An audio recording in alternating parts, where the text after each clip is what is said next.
What's up, internets? I am Durden with TTFT, and this is Films You Should Have Watched, Volume 1, August 2001 to 2021. We're looking at films that were released in August from the past 20 years to give you our definitive list of recommendations for which ones you should absolutely see if you haven't yet. Each year gets one selection plus an honorable mention.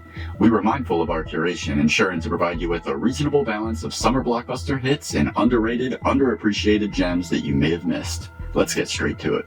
2001. Jay and Silent Bob Strike Back. Released on August 24th, Jay and Silent Bob Strike Back is a love letter to fans who grew up on Kevin Smith, essentially connecting everything that he created in the Viewisk universe in one epic adventure comedy featuring pretty much every single notable person of the time, as well as some very cool surprise blasts from the past. The cameos in this movie are nuts. You get Ben Affleck, Matt Damon, Will Ferrell, Judd Nelson, George Carlin, Mark Hamill, Carrie Fisher, Seann William Scott, Jon Stewart, Tracy Morgan, Gus Van Sant, Action Gus, or Jesus, Ben, I said I'm busy. Chris Rock, Jamie Kennedy, Wes Craven, Shannon Doherty, Dietrich Bader, Alanis Morissette, Jason Biggs, James Van Der Beek, and a killer closing act with Morris Day and the motherfucking time. This movie was the ultimate in fan service before fan service became the mission statement of the entertainment industry, with the explosion of distribution opportunities afforded by the magnitude of streaming services. And 20 years later, it still holds up. 2001's honorable mention goes to The Others. Nicole Kidman stars in this innovative spin on the haunted house genre, and it is as cozy as it is creepy, with an ending that delivers the goods. Fun fact, The Others was written and directed by Alejandro Amenabar, who saw his 1997 film Open Your Eyes remade in Cameron Crowe's Vanilla Sky, starring Tom Cruise, released a few months later in December of that year. A film we covered in the premiere episode of Season 2 of our show. Check it out. And another movie that we highly recommend. 2002, City of God. If culture shock treatment was a film, it'd be City of God. It takes place in a poverty-stricken slum of Rio de Janeiro in the 1970s, and co-directors Fernando Meirelles and Katia Lund expertly take you as the viewer to the time and place ever so effectively. And it probably feels so real because in many ways, it is. No studio backlot here. The production took place on location in some of Rio de Janeiro's poorest neighborhoods. The story follows Rocket, a young budding photographer who documents the increasing drug-related violence in his neighborhood. The movie will have you projecting your own fears onto the protagonist and finding yourself in constant suspense for his safety. City of God's dark and gritty environment comes to life in a beautiful way with vibrant colors and deep contrast. It is an experience everyone should allow themselves to have at least once. We should note, City of God did not hit the US until early 2003, but it was released in Brazil in August of 2002, so we're counting it. And 2002's honorable mention goes to Frida. Our honorable mention was also not released in the US until 2003. Frida premiered at the Venice Film Festival on August 29th, 2002. Selma Hayek earned an Oscar nomination for her portrayal of real-life artist Frida Kahlo, and it is a performance everyone should see. 2003. Elephant. Gus Van Sant goes full Gus Van Sant with Elephant, which premiered in the US at the Telluride Film Festival after picking up 3 awards, including Best Director at its worldwide premiere at Cannes. Anyone can create something experimental, but it takes a skilled filmmaker to create something experimental that is also good, and Elephant is good. Gus Van Sant's innovative approach to disjointed storytelling is eerily disarming when applied to the heavy subject matter that the film tackles. His voyeuristic approach with signature long, droning single takes succeeds in conjuring the shocking element of surprise that comes as close to reality as cinema will ever get. I don't want to spoil anything for those who haven't seen it, so we'll just leave you with the published premise for the film. Several ordinary high school students go through their daily routine as 2 others prepare for something more malevolent. And 2003's honorable mention goes to Lost in Translation. Another 2003 Telluride Film Festival premieres Sofia Coppola's quiet and beautiful follow-up to her incredible first feature, 1999's The Virgin Suicides. Lost in Translation is a notable change of pace, diving totally into nuanced character studies that she dabbled with in The Virgin Suicides. But while The Virgin Suicides was more situational, Lost in Translation focuses on the moments in between the situations. At times, it feels like a tourist documentary for Tokyo if it were directed by an art house director. What I'm trying to say is it's a beautiful film with an inviting aesthetic, and Bill Murray's performance illustrates an intimate connection to the character he is portraying, making every moment with him an absolute pleasure. Scarlett Johansson's sunshine subtleties bring the perfect balance to Murray's comical air of cynicism. I don't care what he whispers to her at the end, it is one more beautifully intriguing moment to cap off a string of beautifully intriguing moments that make up Lost in Translation, creating the enjoyable experience that it is. 2004. Collateral. Collateral is, in this film lover's humble opinion, Michael Mann at his absolute best. I know, he. I know The Insider. I know Ali. I still say Collateral earns the #1 spot. This gave the world a menacingly suave Tom Cruise that we've never seen before. This was the first time we really got to see Jamie Foxx flex his dramatic acting abilities, and the chemistry between their two characters is electric in a story that is simple enough on the surface, but manages to feel like a parabolic tale of good encountering evil. The wolf crossing the city street is interpreted differently depending on who you ask, and the sign of a great piece of art is giving the audience something that they can each engage with on a personal level. 2004's honorable mention goes to Napoleon Dynamite. Setting off a spiral of imitators, essentially creating a whole new vein of the comedy genre, but there is only one Napoleon Dynamite. Quirky characters on mundane backdrops performing a series of loosely connected bits that cleverly develop a world like audiences have never seen before, while feeling strangely relatable to the realities of middle-class life at the same time. Napoleon Dynamite is the love child of co-writers, co-directors, and co-lifers, married couple Jared and Jerusha Hess. If you're a fan of their signature style of comedy and haven't seen their follow-up with Jack Black, Nacho Libre, you should definitely check it out as well. And in my research for this list, I am pleased to report that the Hesses have announced a project called Nicktoons, the movie, which appears to be a mashup story involving different classic characters like Rocco, Squidward, and Jimmy Neutron. So keep an eye out for this intriguing film. 2005. Broken Flowers. Broken Flowers marked Bill Murray's second time working with Jim Jarmusch after starring in his previous film Coffee and Cigarettes 2 years prior. Between Rushmore, The Royal Tenenbaums, Lost in Translation, Coffee and Cigarettes, and my favorite performance he's ever given, The Life Aquatic with Steve Zissou, Bill Murray had more than fully evolved into the quirky lord of indie dramedies by 2005 when Broken Flowers was released. Even if you aren't a fan of Jim Jarmusch's distinct style or anti-style, you can rest assured that this is Jarmusch light. It is a borderline linear story with an actual premise containing conflict and revolution, and fans of Bill Murray will not be disappointed. 2005's honorable mention goes to The 40-Year-Old Virgin. We have to at least give honorable mention to this classic comedy gem. It started it all. If you like Knocked Up, Funny People, This Is 40, Trainwreck, Walk Hard, The Dewey Cox Story, You Don't Mess with the Zohan, or Pineapple Express, those all exist because of the success of The 40-Year-Old Virgin, launching Judd Apatow to the forefront of a new era of wokish bromance comedies that are as extreme in their hijinks as they are in their sentimentality. Granted, some of the jokes haven't aged gracefully, but the hearts of the characters remain genuine as ever. 2006. The Descent. So the alternate title for The Descent should be 100-Minute Panic Attack, because it seems to intentionally check off every checkbox for things that get a hell no without hesitation. Claustrophobia, check. Getting lost, check. Getting stuck, check. Getting stuck, lost, and claustrophobic in the pitch black reaches of an unknown cave system, check, check, check, check, check, check. And then plot twist, midway into the movie, it doubles down on an already terrifying environment, and surprise, this is also a creature feature. On top of everything else, the explorers are now being pursued by a strange breed of predators that have evolved to move and hunt in the dark cave system. Fans of The Descent will be happy to hear the writer-director, Neil Marshall, appears to be returning to his roots with a film currently in pre-production called The Lair, about a Royal Air Force pilot being shot down over Afghanistan and ending up, you guessed it, in an abandoned underground bunker where she faces off with half-human, half-alien, deadly man-made biological weapons. 2006's honorable mention goes to Borat. Borat premiered in the US at the Traverse City Film Festival and became widely available in November, and by Christmas 2006 had most people complimenting their mom's Christmas dinner by exclaiming, "Very nice!"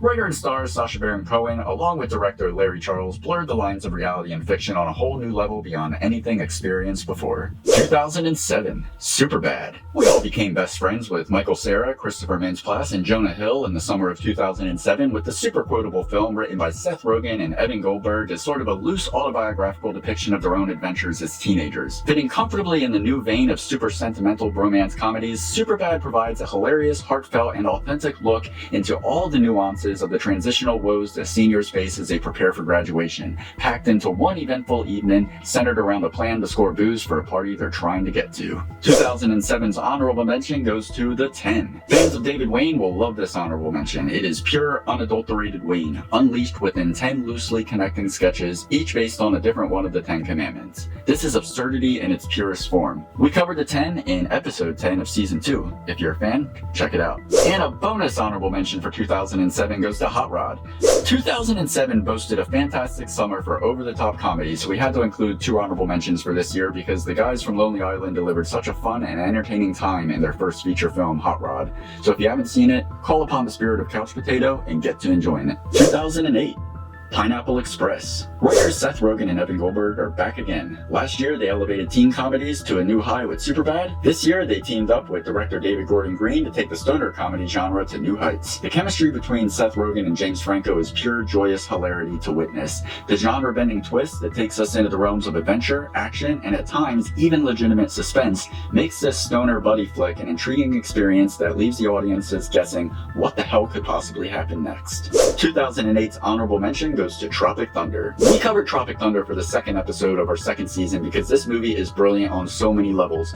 It swims so deep into satire that it borders on becoming a parody. Ben Stiller cleverly holds a mirror up to the stereotypes of Hollywood while spoofing the tropes of big-budget war films. It's so well produced and performed that it actually looks better than many of the films that it likely drew inspiration from. Ben Stiller is his usual funny, dope of a character. Jack Black is absolutely insane. Tom Cruise and Matthew McConaughey deserve their own film centered around Les Grossman and the Pecker, and Robert Downey Jr.'s performance is something to behold, earning him over 25 award nominations, including a Golden Globe and Academy Award nomination, for being just a dude, playing a dude, disguised as another dude. 2009, Inglorious Bastards. Once Upon a Time in Hollywood is not the first time that Brad Pitt starred in the film, putting the signature Tarantino thumbprint on history as we know it. In 2009, they collaborated to take on the Nazis in World War II, and it is fantastic. Quentin Tarantino has a talent for bringing people together to collectively exclaim celebratory cheers in their bloodlust for antagonists that he strategically utilizes as tools that he expertly uses to inject viewers with a fiery vengeance that has us wishing the most gruesome death imaginable for them, and practically giddy with laughter with every head bashing. Christoph Waltz is fantastic as always. You can tell Eli Roth was thrilled to be directed by Tarantino, and his joy radiates through his sadistic character in amazing ways,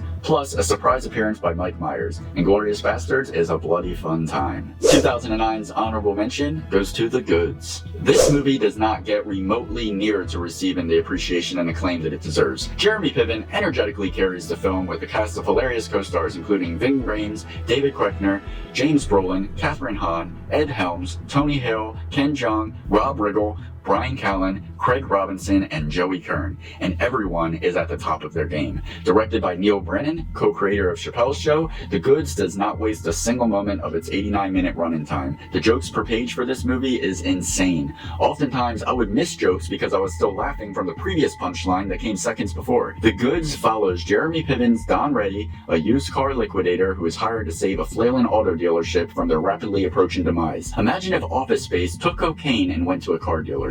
Writers Andy Stock and Rick Stempson have no credits after The Goods, which is a shame because they penned an incredible script and seriously delivered the goods. 2010, Scott Pilgrim vs. the World. Before he turned heads with Baby Driver, and after he turned the zombie genre on its head with Shaun of the Dead, Edgar Wright made this wonderfully entertaining experience that seamlessly merges the artistic stylings of comic books and anime into a live-action narrative like never seen before. Michael Cera is pitch perfect at portraying the underdog who can tap into an inexplicable source of confidence when he needs to. Kieran Culkin provides hilarious bits sprinkled throughout the film as Scott's best friend. Alison Pill is an entertaining ball of pure energy, and Chris Evans' performance is worth the price of admission alone. Over a decade later, and Scott Pilgrim vs. the World still holds its own. 2010's honorable mention goes to The Last Exorcism. The Last Exorcism is an innovative high note for both the found footage and the supernatural thriller genres. If you're a fan of possession films or found footage, but have found yourself let down by the predictable tropes of the genres, check out The Last Exorcism. You will be scared and entertained from the beginning to the bittersweet ending. 2011.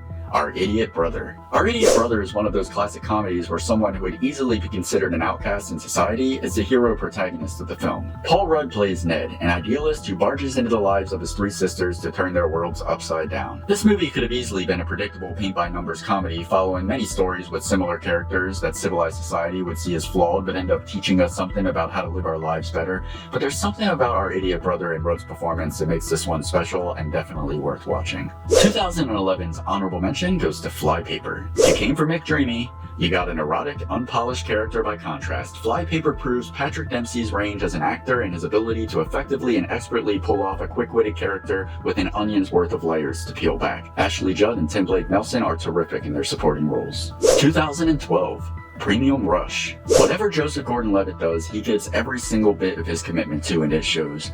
In Premium Rush, he plays a bike messenger who is tasked with delivering an envelope that attracts the interest of a dirty cop who pursues him throughout the city of Manhattan. You have never seen riding a bike look so badass, and Michael Shannon as the antagonist is perfect as always. 2012's honorable mention goes to Red Hook Summer, a lesser-known Spike Lee joint, but one that fans will enjoy as much as any other. Red Hook Summer is the 6th installment in Lee's Brooklyn Chronicles and follows a boy from Atlanta as his worldview is shifted when he spends the summer with his deeply religious grandfather in the housing projects of Red Hook, Brooklyn. 2013, The World's End. Writer-director Edgar Wright makes the list again with his third film with acting duo Simon Pegg and Nick Frost, following Shaun of the Dead and Hot Fuzz. Dramatically shifting genres to turn them on their heads from one film to the next, Wright, Pegg, and Frost took on the doomsday genre this time, masterfully balancing comedy with heartfelt storytelling to bring a tale of an existential crisis running parallel with a literal threat to humankind as 5 childhood friends reunite for an epic pub crawl, attempting to reconcile the past and the present before realizing the potential peril of their near future. The World's End will make your heart swell and your belly hurt. 2013's honorable mention must go to Bad Milo. Bad Milo is a strange and perfect parable, turning our struggle with inner demons and repressed emotions into a literal demon in this horror comedy mashup starring Ken Marino and Jillian Jacobs. If you get squeamish at the thought of a demon being birthed from a dude's butt, you may want to give Bad Milo a pass. But for everyone else, it is a film to thoroughly enjoy and even take a little life lesson from. 2014, Wild. Coming off the high of Dallas Buyers Club, Jean-Marc Vallée directed Reese Witherspoon's passion project Wild the following year, garnering nearly 70 award nominations and over 10 wins. Based on Cheryl Strayed's memoir, Wild chronicles one woman's 1,100-mile solo hike undertaken as a way to recover from a recent personal tragedy. Reese Witherspoon brings her A-game in every moment and gracefully provides a strikingly honest portrayal of a troubled character navigating a painful healing process toward redemption. 2014's honorable mention is Get On Up. Chadwick Boseman is James Brown. Do we really need to say more? If you haven't seen Get On Up yet, what the funk are you waiting for? 2015? Digging for Fire. Reuniting actor Jake Johnson with director Joe Swanberg after 2013's Drinkin' Buddies, Digging for Fire is another largely improvised dramedy centered around 30-somethings struggling to find themselves. Jake Johnson can land a joke as much as he can navigate dramatic tension. When he and his wife house sit for an actress acquaintance in Los Angeles Hills, he almost immediately becomes obsessed with solving the mystery behind a possible human bone and a gun found buried in the wooded hills just beyond their backyard. That's the story on the surface, and it's quite amusing enough, but the real development and payoff comes from the internal struggles that come to light as the story progresses. 2015's honorable mention is Straight Outta Compton. There couldn't have been a more perfect director to put the story of NWA to film than F. Gary Gray. Getting his start directing music videos for Ice Cube, Cypress Hill, Usher, Coolio, Queen Latifah, Outkast, Dr. Dre, TLC, Whitney Houston, Will Smith, Babyface, and R. Kelly, originally sinking his teeth into feature films with the 1995 classic Friday, there were high hopes that he was directing the story of NWA's emergence in the 1980s to revolutionize hip-hop, and we were not let down. 2016, War Dogs. Director Todd Phillips' first dive into the dramatic genre since his earlier documentary work, War Dogs gives us Jonah Hill and Miles Teller in exceptional performances portraying real-life men who won a $300 million Pentagon contract to arm America's allies in Afghanistan. Loosely based on a true story, War Dogs proved that Phillips could effectively direct a dramatic narrative, likely creating the possibility of him bringing 2019's Joker to the table at Warner Brothers. 2016's honorable mention goes to Pete's Dragon. Before David Lowery twisted everyone's brains with this year's The Green Knight, he warmed our hearts with the retelling of the classic story of Pete's Dragon. Remakes and reimaginings have more to prove than an original film, having to live up to the expectations of fans of the original work. Lowery did a fine job of honoring the heart of the original while creating his own world. He is reunited with Disney to retell another classic story we all know and love with Peter Pan and Wendy, currently in post-production, scheduled for a 2022 release. 2017, Good Time. Shortly before the Safdie brothers hit their home run with Adam Sandler's surprising performance in Uncut Gems, they gave Robert Pattinson the opportunity to surprise audiences with 2017's Good Time. And Pattinson did not disappoint, proving he had much more to offer than the teen heartthrob that Hollywood was molding him to be. He plays Connie in an odyssey of misadventures attempting to free his developmentally disabled brother from jail after a bank heist gone wrong. 2017's honorable mention goes to Killing Hasselhoff. Odds are you probably haven't seen Killing Hasselhoff, but you should. With a long list of talented comedians and an absurd premise, Killing Hasselhoff is a comedy worth putting on your list. 2018, Blue Iguana. Unless you're a diehard fan of Sam Rockwell or you follow @RejectedJokes on Instagram, odds are you missed this one. This witty action comedy pairs Rockwell and Ben Schwartz as ex-jailbirds on parole who seem to be able to wisecrack their way out of most situations, coasting carefree, largely free of serious consequences, until an opportunity presents itself that is definitely over their heads. Rockwell and Schwartz are perfect together, and we, as the audience, benefit from every moment of them attempting to outwit each other on the screen. 2018's honorable mention goes to Crazy Rich Asians. Unless you were trapped under a rock in 2018, you know about Crazy Rich Asians. The cultural impact of this film alone earns it its honorable mention. 2019, Uncut Gems. The Safdie brothers return to the list with their follow-up to 2017's Good Time, 2019's Uncut Gems. Even for fans of Punch Drunk Love who were well aware of Adam Sandler's ability to play dramatic roles with believable depth, were surprised by the expertise he approached the craft with for his role as Howard Ratner, a gems dealer with a gambling addiction that lands him over his head with the consequences of his actions quickly gaining on him. Every moment is packed with anxiety, and you are quickly swept into Ratner's chaotic existence and perpetual hustle. Be sure to hold your jaw firmly in place for the ending to avoid it dropping straight to the motherfucking ground. 2019's honorable mention goes to The Peanut Butter Falcon. The Peanut Butter Falcon is solid proof of Shia LaBeouf's potential. Zach, played by Zach Gottsagen, is a young man with Down syndrome who escapes his care facility to chase his dream of becoming a professional wrestler. Through circumstances beyond their control, he pairs up with Tyler, played by LaBeouf, a small-time outlaw on the run, to form an unlikely duo that fills every moment of their adventure with heartwarming charm. Charlie Kaufman is no stranger to mind-f***ery. From being John Malkovich in Adaptation to Eternal Sunshine of the Spotless Mind, and he ramps things up to 11 with I'm Thinking of Ending Things. You never know what exactly you're going to get going into a Kaufman picture, but one thing is certain, you will witness the innovation and reinvention of the art of storytelling. As you might tell from the title, I'm Thinking of Ending Things deals with depression. Tread lightly because this movie feels more like a visual simulator for mental unwellness than it does a traditional film. It is an experience worth having, but it is definitely not for everybody. 2020's honorable mention goes to Bill and Ted Face the Music. Hopes could not have been higher than they were for the largely anticipated third installment in the Bill and Ted trilogy, and it came at the perfect time. In the thick of the pandemic lockdown, Keanu Jesus Christ Reeves came to the rescue in his trusty payphone booth to bring peace, joy, and laughter to the world. Bill and Ted Face the Music came just in time and did not disappoint. And this is about the time where we remind you, if you have not subscribed, please do. And ring the bell so you know when we post new content. We release full episodes about films every month along with in-depth interviews with the stars from the films we all love, and much more. If you love movies, there is literally, quite literally, no reason why you should not be subscribed to our channel. Now, that brings us to 2021, and here are the 4 films that we're looking forward to being released this month. The Suicide Squad. Coming just 5 years after David Ayer's disappointing Suicide Squad film, hopes seem to be high for James Gunn's The Suicide Squad, scheduled to release on August 6th. Free Guy. Ryan Reynolds plays a bank teller named Guy who realizes he is actually just a background character in a brutal open-world video game that is about to go offline. This premise sounds intriguing and fun, and Ryan Reynolds is literally entertaining in anything he puts his name on. Free Guy is scheduled for release on August 13th. The Protege.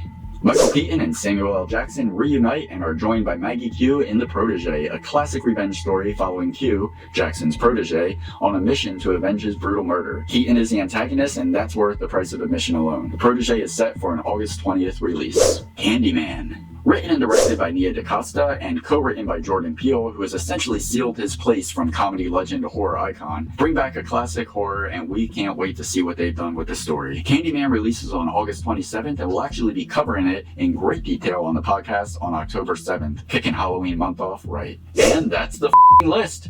Did you agree with our picks? Let us know in the comments. Thanks for watching, and we'll see you next time.